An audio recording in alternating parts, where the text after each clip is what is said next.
Hi everyone and welcome to part 2 of my review on the Doctor Who Tesco exclusive 2010 Series 1 figure set, and in this part of the review I'll be reviewing the Sycorax Leader, which comes with a whip and also a staff accessory.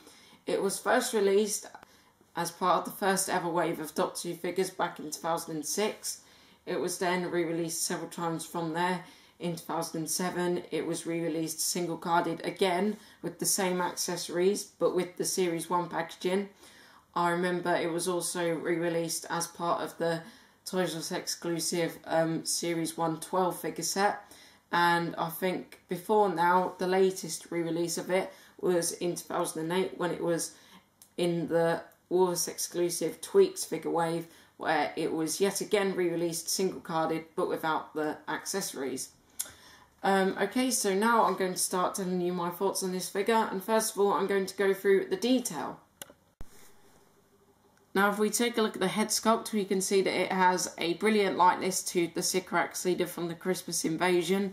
We can see the flesh-like skin around the mouth and around the menacing eyes, and also they've mixed white and brown paint to give the skull-like head a older look, I think. Overall the head sculpt is very good. I think it is made of a very rubbery plastic. It isn't as solid as other Doctor Who figure head sculpts, but yep, like I said before, it's absolutely covered with detail and it looks very good in my opinion. The clothes look very good as well because they are also covered with detail.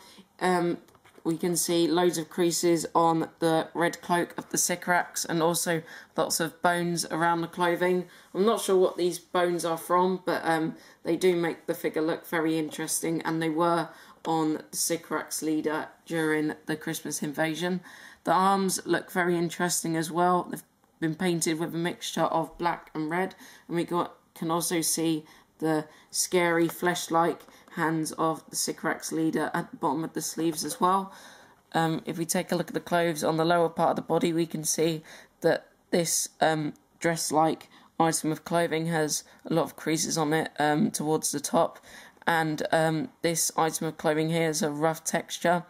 The trousers are also quite long. They do go all the way to the floor, and they also have a lot of creases on them. And the grey shoes are quite interesting as well. They're not really shiny, but they do have a shine to them, and this does make them look quite interesting. And because they are painted grey, they do stand out from the rest of the clothing on the figure. Okay, so that is all I have to say for the detail for now. Overall, a very highly detailed figure. It looks very screen accurate and very lifelike. And now I'm going to go through the articulation. His head can turn from side to side. The arms could probably do a 360 degree turn if the cloak wasn't on the body, and also both arms can bend at the elbows. He can turn from the waist a bit, and both legs can move up from the top, and they can also bend at the knees. Okay, so that is all the articulation on this figure, and overall I think this is an excellent figure. It is absolutely covered with detail. It has an excellent head sculpt.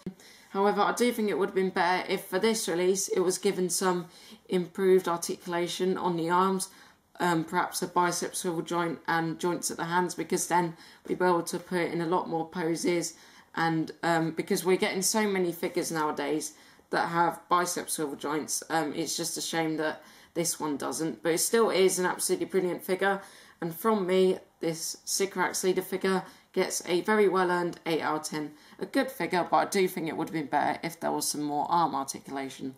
But this review is not over yet, because now I'm going to review the staff and whip accessories, starting off with the whip. There isn't much I can say about this accessory really, but I do like what they've done with the end of it. They've given it a sort of very fiery look by mixing black and red paint. I think for the making of the actual prop of this, they must have used bone-like materials for these two white bits, because a lot of the things that the Sycorax had were made out of bones in the Christmas Invasion, so I'm guessing that these two white bits here were meant to look like they were made out of some sort of bone. I think the rest of it was just made out of a ropey material. And yep, it is a good accessory. It is sculpted like this. it isn't like sculpted straight or anything. It is sculpted in this snake-like sculpt, and it can fit into either one of the Sycorax Leader's hands, like so. Just put it in, and they have the Sycorax Leader holding his rather deadly whip. From me, the whip accessory gets a very well earned 10 out of 10 because there is absolutely nothing I don't like about it. Okay, so now I'm going to talk about his staff accessory. Now this is a very interesting accessory.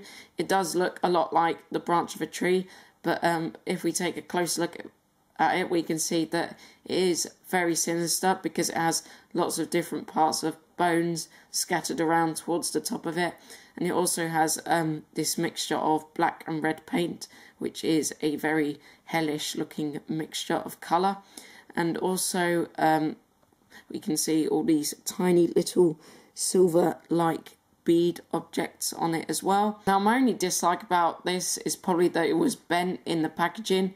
I don't know how it had become bent in the packaging, but when I got it I just saw that it was. So I was a little bit disappointed by that, but I still think it is an absolutely brilliant accessory, and like the whip, it does fit into either one of the Sycorax Leader's hands, and you just put it in like so. And there you have the Sycorax Leader holding another one of his deadly weapons.